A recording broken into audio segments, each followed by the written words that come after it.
Zoti Mustafa, me cilin kam bashkëpunuar, mendoj që është një nga personalitetet si më të vërteta. Spaku kështu e kam paun.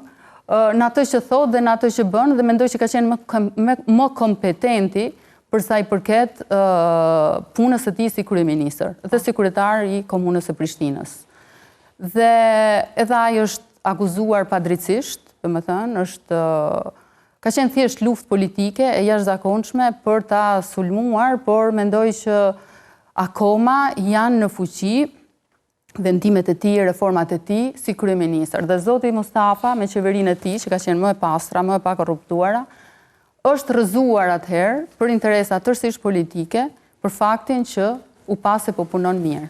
Dhe ky ka qenë vendimi i PDK-s, shumë i gabuar, për ta rrëzuar, domethënë për ta prishur marrëveshjen e koalicionit pas një lloji arsye, dhe ja ku është sot PDK-ja. Prej atëherë është në opozitë.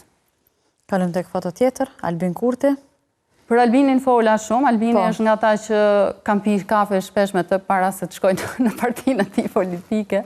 E një prej se kam ardhur në Kosovë, kam shkruar shumë për të, kam pas besuar që është lideri që i duhet Kosovës, shumë i lexuar, shumë i aftë e tjerë. Por pastaj kur hyra në subjektin e tij politik, e kuptova që ajo që dukej nuk ishte reale, që tendencat e tij autokratike dhe për pushtet janë dominuese, nuk ka shumë respekt, nuk beson në demokraci, nuk beson shumë në aleancën pro-perëndimore të Kosovës, nuk e ka problem të bashkëpunojë me kudo për pushtet, me çfarëdo lloj çmimi, dhe mendoj që i ka bërë shumë dëme, shumë proceseve të rëndësishme në Kosovë, duke filluar nga protestat e dhunshme për demarkacionin, asociacionin, gjithë përçarjen dhe polarizimin që i ka bërë shoqërisë në Kosovë, atë që e thash në fillim, situatën e sotshme që mungon tërësisht konsensusi, palët e shohin veten në armiqësi të plotë. E kjo është shumë e dëmshme për Kosovën. Shumë në fotografinë e fundit për sonte, është Vjosa Osmani. Me Vjosën kam pasur raporte shumë të mira, sako që unë isha në vetëvendosje dhe ajo ishte në LDK, dhe ndoshta është nga ato që kanë ndikuar që të shkoj në LDK, me kërkesat e saj të përditshme, na përputheshin idetë, pas hyrjes në LDK, e kam pa që nuk kishte dëshirë për bashkëpunim, më shumë punonte për interesat e saj personale në disa momente, për shembull, e kam pa atë sidomos gjatë fushatës. Pavarësisht nga kjo, kam vazhduar të maj qëndrim, të mos e sulmoj asnjëherë, pavarësisht se ajo ka bërë një gjë të tillë, dhe këtë po e them për herë të parë, kur e din shumë mirë se si ka qenë e vërteta, dhe sepse ata që i konsideroj shok dhe miq, ndoshta jam pak e prapëmbetur në këtë, po ato që i konsideroj një herë e kam të vështirë pastaj që ju kundërvihem. Po, nuk ka pasur nevojë as pak, domethënë që ta bëj një gjë të tillë, kur e dinte shumë mirë që ku qëndroj unë me ide, me mendime, me qëndrime dhe ku është ajo. Problemi është që, si që thash, në Kosovë ekziston mentaliteti bizantin, i thikave pas shpine, i të gjithve kundër të gjithve, dhe kjo e bën politikën tërësisht orientale këtu.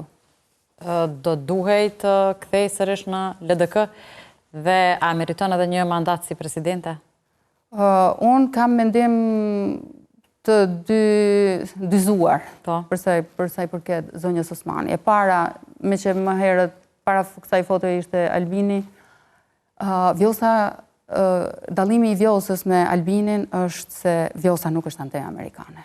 Nuk është anti-amerikane. Edhe ky është një dallim jashtëzakonisht i madh. Nuk po them që s'kan gjërat përbashkëta, luftën për pushtete kanë pothuajse të njëjtë, manovrat të njëjta, por dallimi që Vjosa nuk është anti-amerikane është shumë i madh. Sigurisht që ka aftësi për të komunikuar me shtete të tjera, e bën edhe përvoja, e bën edhe faktit të qenurit grua, femër, është ndryshe. E kam pa dhe vetë, si ambasadore, mundësia për të qapër para, në një profil tjetër është më madhe nëse din ta përdorësh në kuptimin më pozitiv të fjalës. Dhe sigurisht e ka elaboruar mirë, si me thënë, interesat e Kosovës, askush s'mund ta mohojë atë, në arenën ndërkombëtare. Në arenën në fushën e brendshme, pastaj ka vulosur secilin interes të zotit Kurti, deri tani në fund. a duhet të kthehet në LDK? Nuk e di. Nuk e di sepse ka një masë të madhe njerëzish aty që nuk e pranojnë. Dhe nëse shkakton një çarje tjetër, për shembull kthimi, pastaj nuk i bie që është ide e mirë. A mund të bashkëpunohet?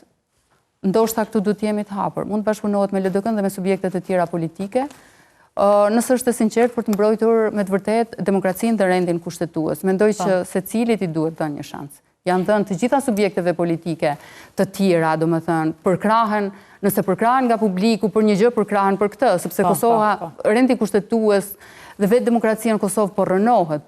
Dhe kushdo që dëshiron të jap kontribut, mendoj që duhet të përkrahet.